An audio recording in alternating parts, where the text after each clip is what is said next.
Good morning, सुप्रभात। जैसा कि आप सब देख सकते हैं कि मेरे पीछे व्यंजन संधि और विसर्ग संधि लिखा है। यह संधि का तीसरा भाग है। इसमें मैं व्यंजन संधि और विसर्ग संधि के बारे में बात करूंगा। मैं बताऊंगा कि उसके क्या क्या नियम हैं और उदाहरण देकर भी मैं समझाने का प्रयास करूंगा कि कैसे हम व्यंजन संधि और विसर्ग संधि को बहुत ही आसानी से कर सकते हैं। इसके पहले मैंने 2 वीडियो और भी बनाया इसके ऊपर। अगर किसी ने वो वीडियो नहीं देखा है तो डिस्क्रिप्शन में उसका लिंक मैं दे दूंगा, आप वहां से जाकर उसको देख सकते हैं। तो आइए जानते हैं कि व्यंजन संधि होता क्या है। व्यंजन के साथ स्वर या व्यंजन लगने के बाद जो बदलाव या परिवर्तन होता है उसको ही व्यंजन संधि कहते हैं। मैंने इसकी परिभाषा को बोर्ड पर लिखा हुआ है, जैसा कि आप देख सकते हैं क्या लिखा है।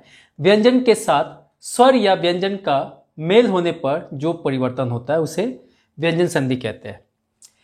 व्यंजन संधि के बहुत सारे नियम हैं। मैं उन सारे नियम को उदाहरण के साथ समझाने का प्रयास करूंगा। तो आइए पहले नियम को जानते हैं। पहला नियम क्या है? प्रथम वर्ण का तृतीय वर्ण में परिवर्तन। मतलब जब क, ये प्रथम वर्ण है, च, ट या त, ये सारे अपनी पंक्ति के सबसे पहले आते हैं, इसीलिए इनको प्रथम वर्ण कहा जाता है। इसके बाद यदि तृतीय वर्ण जैसे कि ग, ज, ड या द ये आए, या चतुर्थ वर्ण आए, घ, झ, ड, ध ये आए, या कोई स्वर आए, तो ही तीसरे वर्ण में बदलता है। जैसा कि अगर क है तो वो ग में बदल जाएगा, अगर च है तो वो ज में बदलेगा, ट है तो वो ड में बदलेगा, त है तो वह द में बदलेगा। इस तरह से ये नियम है। अब उदाहरण को देख लेते हैं। दिक् और दर्शन मिलकर दिग्दर्शन हो गया।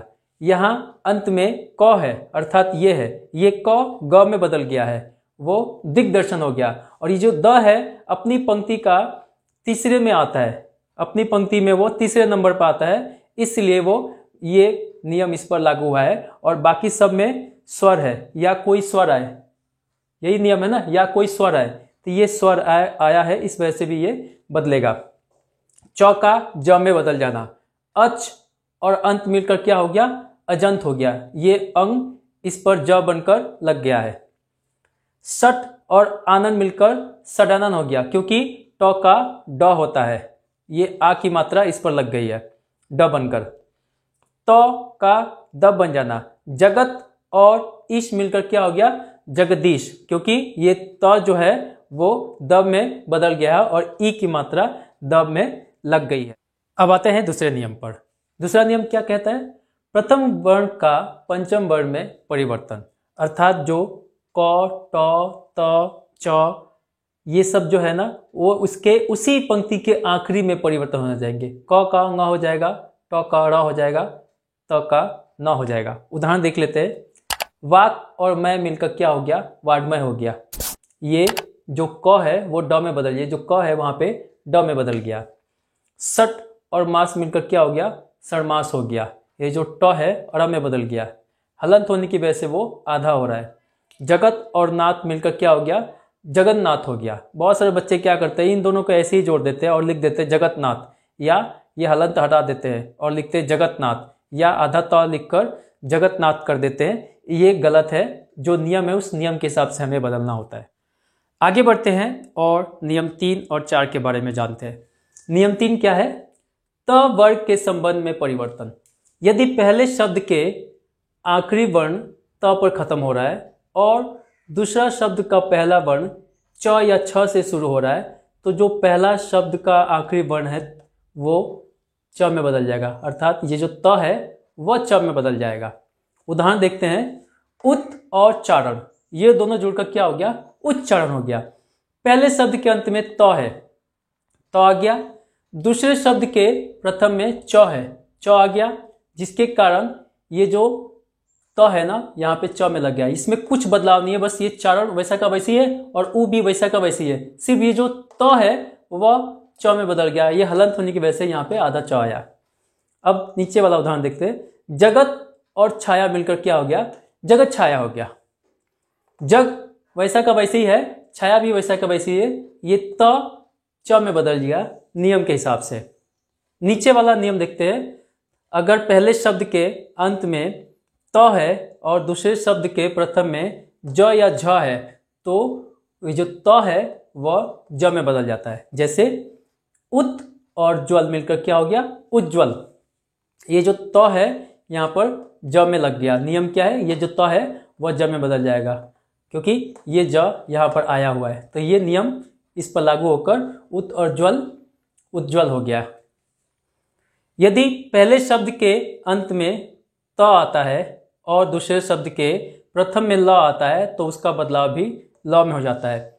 उत और लास क्या हो गया, उल्लास। ये जो त है वो ल में बदलकर यहाँ पे उल्लास हो गया। अब चौथे नियम पर आते हैं। चौथा नियम क्या कहता है, छ संबंधी नियम। छ, ये छ संबंधी नियम क्या है, यदि किसी स्वर के बाद छ वर्ण हो, कोई भी स्वर अगर उसके बाद छ आता है तो उसके पहले च, नीचे हलन दिया हुआ यहाँ पे ध्यान से देखो, च जुड़ जाता है, अर्थात ये आधा च जुड़ेगा, इसके पहले आधा च जुड़ जाएगा। उदाहरण देख ले, वि और छेद जुड़कर क्या आ गया, विच्छेद। हम जानते हैं इसका वर्ण विच्छेद करेंगे तो व नीचे हलन और उस पर छोटी ई लग जाएगी, अर्थात छोटी ई लगने की वजह से क्या हो गया, ये स्वर हो गया। स्वर के बाद ना, स्वर के बाद छ आया जिसके कारण छ के पहले क्या लग गया, च लग गया है। उसी प्रकार अनु और छेद जुड़कर क्या हो गया, अनुच्छेद। ये न पर भी छोटा ऊ की मात्रा, तो अगर इसका हम वर्ण विच्छेद करेंगे तो अंत में छोटा ऊ पाएंगे, तो वो छोटा ऊ स्वर हो गया और फिर छ आया जिसके कारण क्या हो गया, छ के पहले च लग गया है। अब आते हैं पांचवें और छठे नियम पर। पांचवा नियम क्या है, म संबंधी नियम। यदि म के बाद किसी भी वर्ग का व्यंजन आए तो म अनुस्वार के रूप में बदल जाता है। क्या है, अहम और कार मिलकर क्या हो गया, अहंकार। सम और बंध मिलकर क्या हो गया, संबंध। ज़्यादा सोचने की जरूरत नहीं है, ये जो म है ये अनुस्वार के रूप में अर्थात बिंदी के रूप में इसमें आ जाएगा, इसके पहले वाले में आ जाएगा। जैसे देख लो, अहम और कार, अहंकार, हा के ऊपर बिंदी आ गया ना, वैसे ही सम और बंध मिलकर क्या आ गया, संबंध। ये स के ऊपर ये जो म है वो बिंदी के रूप में आ गया है। छठा नियम क्या है, न के स्थान पर र का आना। यदि र एवं श के बाद न आए तो उसके स्थान पर अड़ा लग जाता है, अर्थात ये न के स्थान पर अड़ा लगता है। जैसे हर और न मिलकर क्या हो गया, हरण। ये र है ना, र, इसके बाद न आया न, तो इसके स्थान पर अड़ा लग गया। नीचे आते विष और नु मिलकर क्या हो गया, विष्णु। ये श है, श आया, इसके बाद फिर से न आया ना, तो न आया, दोनों मिलकर क्या हो गया, विष्णु, क्योंकि नियम क्या है, र बन जाता है। आगे बढ़ते हैं और व्यंजन संधि के सातवें और आखिरी नियम को जानते हैं। क्या लिखा है, यदि स व्यंजन से पहले अ या आ के अतिरिक्त कोई भी स्वर आए तो स के स्थान पर श लग जाता है।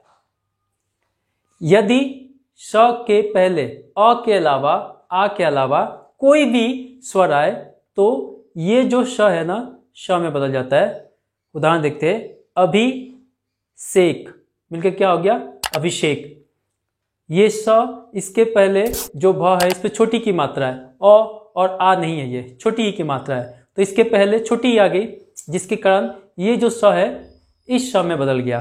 नीचे वाले देखते हैं, निषेध मिलके क्या हो गया, निषेध, क्योंकि स से पहले न पर छोटी ई की मात्रा लगी है। ये भी अ और आ में नहीं आएगा जिसके कारण ये श इस श में बदल गया, तो ये निषेध हो गया। आगे बढ़ते हैं और जानते हैं कि विसर्ग संधि क्या होता है।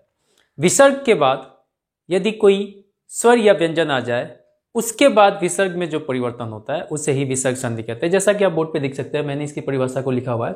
विसर्ग के बाद स्वर या व्यंजन आने से विसर्ग में जो परिवर्तन होता है उसे विसर्ग संधि कहते हैं। जैसे मैंने यहाँ पे उदाहरण दिया है, नि और फल जुड़कर क्या हो गया, निष्फल हो गया। ये जो चिन्ह है, जो दो बिंदियां दिख रही है, इसको ही विसर्ग कहते हैं।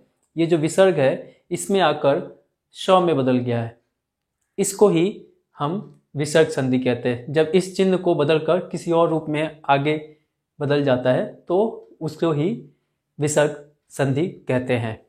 इसके कुछ नियम हैं, अब हम इस नियम के बारे में बात करेंगे। तो आइए जानते हैं विसर्ग संधि के पहले नियम को। पहला नियम क्या कहता है? विसर्ग के स्थान पर तर्दी श, मूर्धन्य श और दंत्य श का आना। अब ये तर्दी श कब आएगा, मूर्धन्य श कब आएगा और दंत्य श कब आएगा, इसके पीछे भी नियम है। क्या है? विसर्ग के बाद च और छ हो तो तर्दी श। अगर विसर्ग ये चिन्ह के बाद च या छ में से कोई एक आए तो ही तर्दी श लगेगा। विसर्ग के बाद ट और ठ आए तो मूर्धन्य श और विसर्ग के बाद त और थ आए तो दंत्य स। इसका उदाहरण देख लेते हैं। नि और चल मिलकर क्या हो गया? निश्चल। ये च आ गया ना, जैसा कि ये नियम है कि विसर्ग के बाद च, विसर्ग के बाद च आ गया, जिसके कारण ये श में बदल गया। नीचे हलंत है, इसके कारण यहाँ पे आधा श आया। नि और छल, निश्चल हो गया। ये छ भी आ गया, जिसके कारण यहाँ पे निश्चल हो गया। अब ट और ठ वाला भी देख लेते हैं। निस और ठुर, निष्ठुर हो गया। नि और ठुर मिलकर क्या हो गया? निष्ठुर होगा, क्योंकि ट आया, विसर्ग के बाद ट आया, जिसके कारण ये मूर्धन्य स में बदल गया है, निष्ठुर। नीचे वाला देख लेते हैं। विसर्ग के बाद त और थ का आना तो वो दंत्य स में बदल जाएगा। नि और तार मिलकर क्या हो गया? निस्तार हो गया, क्योंकि त और थ आने पर स में बदल जाता है।